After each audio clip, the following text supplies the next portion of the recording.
বছরে একটা মাত্র রাত, এই রাতে লক্ষ লক্ষ কোটি কোটি মানুষ এই রাতের জন্য অপেক্ষা করে থাকেন।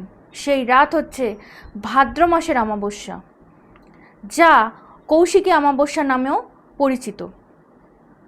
তারাপীঠ মহাশ্মশান, যেখানে আগুন জ্বলছে, চারিদিকে ধুনি জ্বলছে এবং লক্ষ লক্ষ কোটি কোটি মানুষ আসছেন তাদের মনের আর্জি নিয়ে।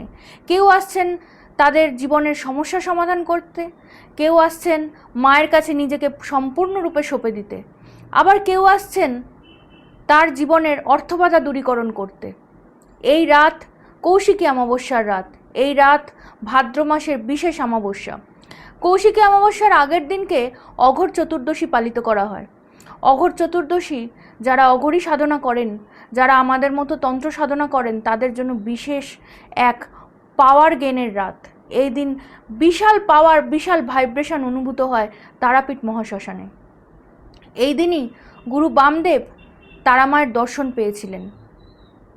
অনেকেই মনে করেন এই অমাবস্যা সাধারণ অমাবস্যার মতো, কিন্তু না। ভাদ্র মাসের এই অমাবস্যা এমন এক অমাবস্যা যেদিন দেবী কৌশিকীর আবির্ভাব ঘটেছিল এবং অপর মতে গুরু বামদেব দর্শন পেয়েছিলেন মা তারার। কৌশিকী অমাবস্যা এমন এক অমাবস্যা যেদিন স্বর্গমর্ত পাতালের দ্বার এক হয়ে যায়। এদিনকে তারাপীঠ মহাশ্মশানে এক অন্যরকম অনুভূতি, এক অন্যরকম দেবত্ববোধ, এক অন্যরকম তন্ত্রশক্তি জাগরণের রাত হিসেবে পালিত করা হয়। এদিন তারাপীঠ মহাশ্মশানে যারা আসেন, যারা সাধনা করেন বা সাধারণ মানুষ যারা মায়ের কাছে মনের আর্জি নিয়ে আসেন, তাদের নিজেদের জীবনের সমস্ত বাসনা, সমস্ত আর্জি, সমস্ত দোষ খণ্ডন হয়। কেউ গ্রহদোষে জর্জরিত রয়েছেন, কেউ জীবনে অর্থবাধায় ভুগছেন, কারোর ওপর বান মারা হয়েছে, কেউ নেগেটিভ এনার্জির কুপ্রভাবে তার ফ্যামিলি সমস্ত ছারখার হয়ে গেছে, কেউ বা এসেছেন তার জীবনে বাস্তুদোষের সমস্যা নিয়ে, কেউ বা আসছেন তার জীবনে বিভিন্ন শত্রুবাধা নিয়ে। এই সব সমস্যার সমাধান হয় ওই দিন, ওই একটা মাত্র দিন, বছরের এই একটা দিন, যে দিন সাধারণ অমাবস্যা নয়, যেদিন কৌশিকী অমাবস্যা, যেদিন ব্রহ্মার বরে দেবী পার্বতী মানস সরোবরে স্নান করাকালীন তার দেহের ময়লা কোষ থেকে দেবী কৌশিকীর আবির্ভাব হয়েছিল এবং এই দেবী কৌশিকী চণ্ডমুণ্ডকে হত্যা করে কৌশিকী অমাবস্যার বিশেষ মাহাত্ম্য তৈরি করেন। কৌশিকী অমাবস্যার দিন চণ্ডমুণ্ড হত্যা হয়েছিল, তার মানে নেতিবাচক শক্তি হেরেছিল এবং ইতিবাচক শক্তি, দেবত্ব শক্তির সেদিন জিত হয়েছিল। এই দিনই তারাপীঠ মহাশ্মশানে পালিত হয় কৌশিকী অমাবস্যা, যেদিন গুরু বামদেব স্বয়ং তারামায়ের সাক্ষাৎ পেয়েছিলেন। শ্মশানের মধ্যে এক পাগল সাধক বসে আছেন, কখনো হাসছেন, কখনো কাঁদছেন, কখনো বিড়বিড় করে মাকে কি যেন বলছেন। সবাই তাকে পাগল বলেছে, কেউ ইট মেরেছে, কেউ ঢিল মেরেছে, কিন্তু বামদেব, গুরু বাম তার সাধনা ছাড়েননি। গুরু বামদেব আমাদের শেখান মাকে ভক্তি করার সুনির্দিষ্ট কোনো পথ হয় না। যে যেভাবে মাকে ডাকে, কেউ কেঁদে ডাকে, কেউ হেসে ডাকে, কেউ পাগল হয়ে ডাকে, মাকে ডাকলেই মা সাড়া দেন। এই দিন কৌশিকী অমাবস্যার দিন স্বর্গমর্ত পাতালের দ্বার এক হয়ে যায়। মনে করা হয় এই দিন ভক্তের আর্জি সরাসরি মায়ের কানে পৌঁছায়। এই দিন ধুনি জলে, এই দিন মহাযজ্ঞ হয়। এই মহাযজ্ঞে যারা নিজেদের জন্মছকে থাকা দোষ খণ্ডন করিয়ে নিতে পারেন, বা যদি জন্মছকে কোনো দোষ না থাকে, যদি দেখা যায় কাউকে বান মারা হয়েছে, কারোর ওপর নেগেটিভ এনার্জি প্রভাব হয়েছে, কারোর শত্রু বাধা তৈরি হয়েছে, এই সব বাধার সমাধান কৌশিকী অমাবস্যার দিন করা হয় এবং এই কৌশিকী অমাবস্যায় করা কাজ 100% সাকসেস হয়। রাধে রাধে, নমস্কার।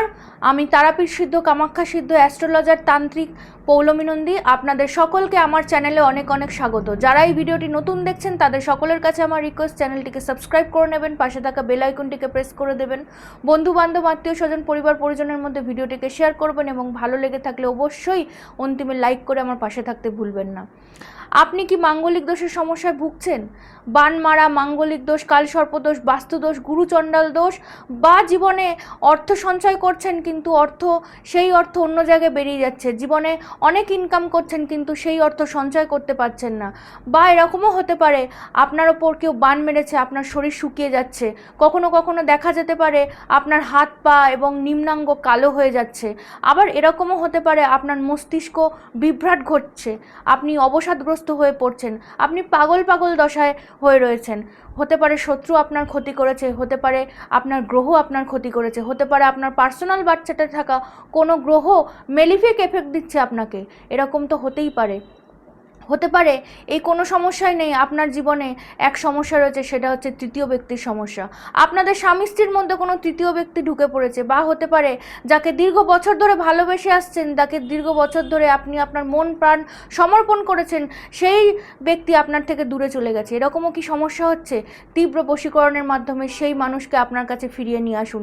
এবং আপনার জন্মছকে থাকা কোনো দোষ যদি আপনাকে অনেক দিন ধরে ভোগাচ্ছে, তাহলে সেই সমস্যার সমাধানও এই কৌশিকী অমাবস্যার দিন আপনারা করে নিতে পারেন। কৌশিকী অমাবস্যা মহাতন্ত্রের জাগরণের রাত, তারাপীঠ সিদ্ধপীঠ, তারাপীঠ গুরু বামদেবের পীঠ।